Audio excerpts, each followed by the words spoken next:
You know that feeling, right? You walk into a party, maybe some work thing, and there's that moment. Oh yeah, that initial awkwardness. Exactly. Where everyone seems to know each other and you're just trying to figure out how to, well, dive in. And it almost always starts the same way, those first few words. Right. And usually, pretty quickly, you get that question.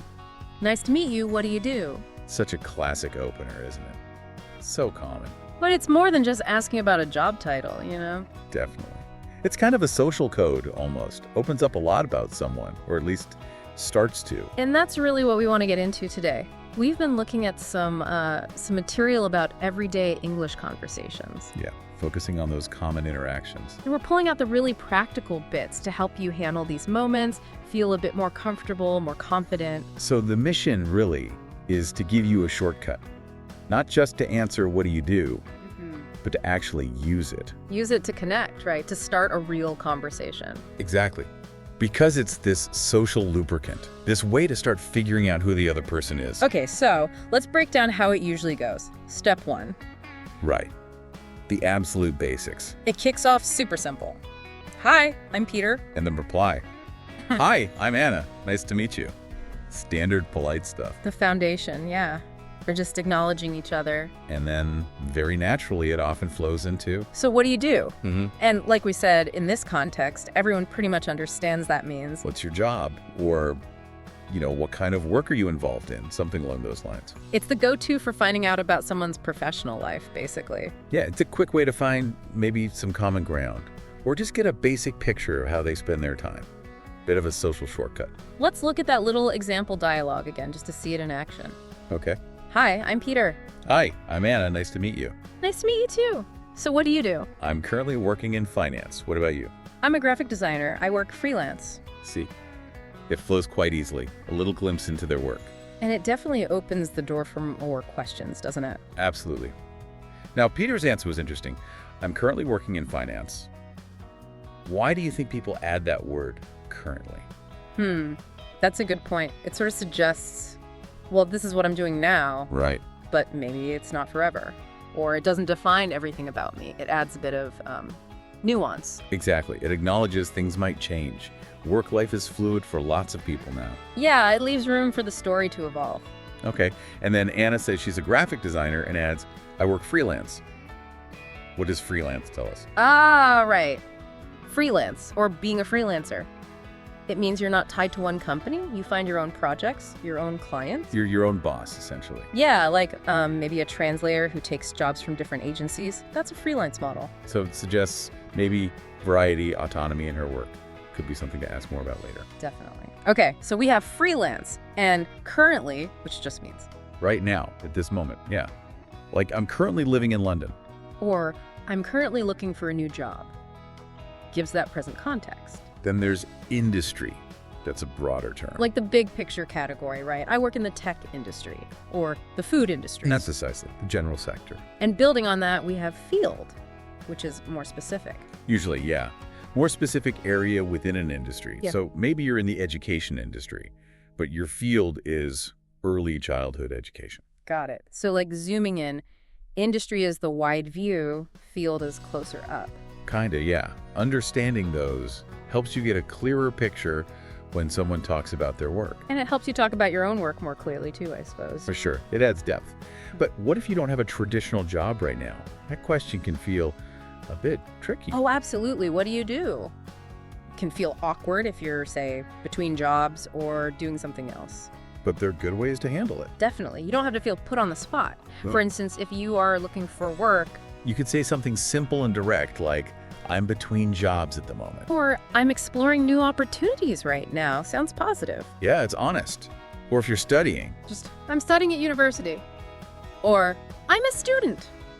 Clear, straightforward. and sometimes people take breaks, right? Yeah.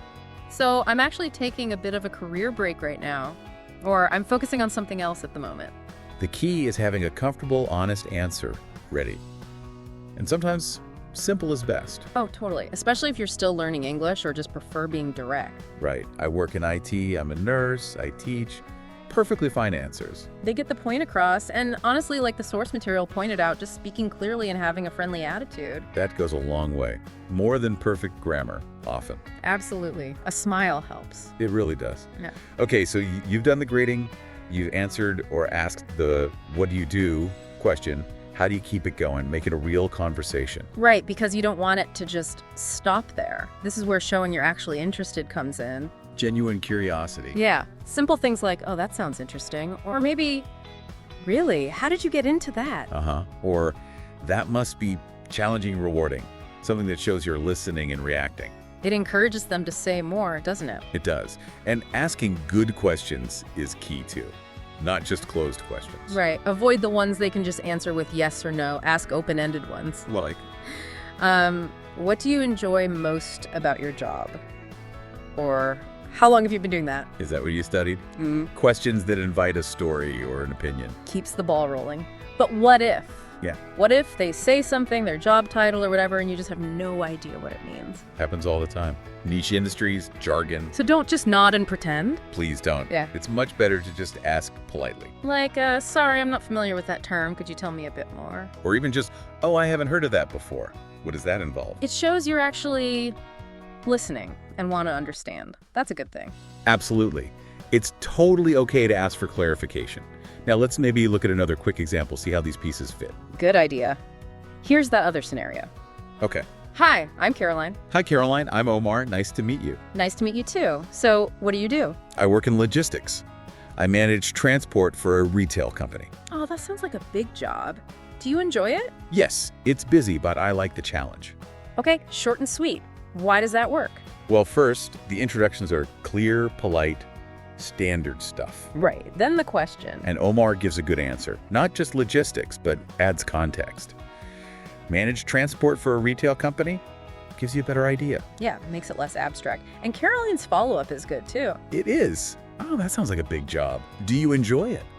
She acknowledges the answer and asks an open-ended question showing interest. Right, she's not just moving on. She's engaging with what he said. And do you enjoy it is a great way to get a more personal response. Exactly. Yeah. It pushes beyond just the facts of the job and into his experience of it. Builds a little connection.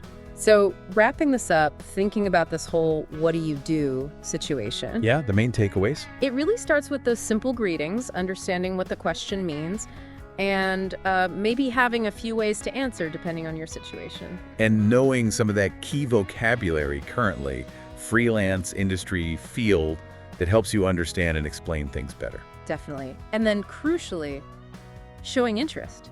Asking those good, open-ended questions. And not being afraid to ask if you don't understand something. Right. Remember, especially in those first few moments, it's not about having perfect English. Not at all. It's about being clear, being friendly, showing you're interested in the other person. That's what makes the connection. So we hope this helps you feel a bit more ready for those situations. Next time you're at a party or event, try using some of these ideas. Yeah, give it a go. See if it makes those initial chats feel a bit smoother, maybe even more enjoyable. And here's a final thought to leave you with. Next time someone answers, what do you do?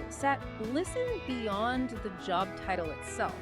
What else might their answer or how they answer tell you? Think about their passions, maybe their priorities, how they see themselves. What hidden insights can you find if you listen to them?